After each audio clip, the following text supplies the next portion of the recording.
ભગવાન જગન્નાથજીની રથયાત્રાની તૈયારીઓ શરૂ.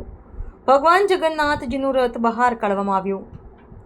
જગતના નાથ ભગવાન જગન્નાથજીની રથયાત્રા દર વર્ષે યોજાતી હોય છે અને દર વર્ષે લોકો ભારે સંખ્યામાં રથયાત્રામાં જોડાતા હોય છે. આ વર્ષે 16 જુલાઈના રોજ રથયાત્રા નીકળશે, જેમાં ફેરે પણ લોકો હજારોની સંખ્યામાં જોડાશે. રથયાત્રા નીકળે તે પહેલાં તૈયારીઓનો દોર શરૂ થયો છે. આજે વડોદરા શહેરના ઇસ્કોન મંદિરમાં જગન્નાથજીનો રથ બહાર કાઢવામાં આવ્યો છે. આ રથનો રંગરોગાન કરી જ્યાં પણ રિપેરિંગની જરૂર હશે ત્યાં રિપેરિંગ કરવામાં આવશે. સાથે મંદિરનું પણ રિનોવેશન કરી રંગરોગાન કરવામાં આવશે. ગત વર્ષે 40 ટન શીરો અને 2 ટ્રક ભરી કેળાનો પ્રસાદ બનાવવામાં આવ્યો હતો અને આ વર્ષે પણ 4 થી વધુ શીરો બનાવવાની આશા છે.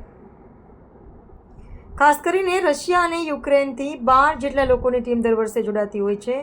16 જુલાઈના રોજ જ્યારે ભગવાન જગન્નાથની યાત્રા નીકળશે ત્યારે લોકોને આ રથ ખેંચવાનો મોકો મળશે.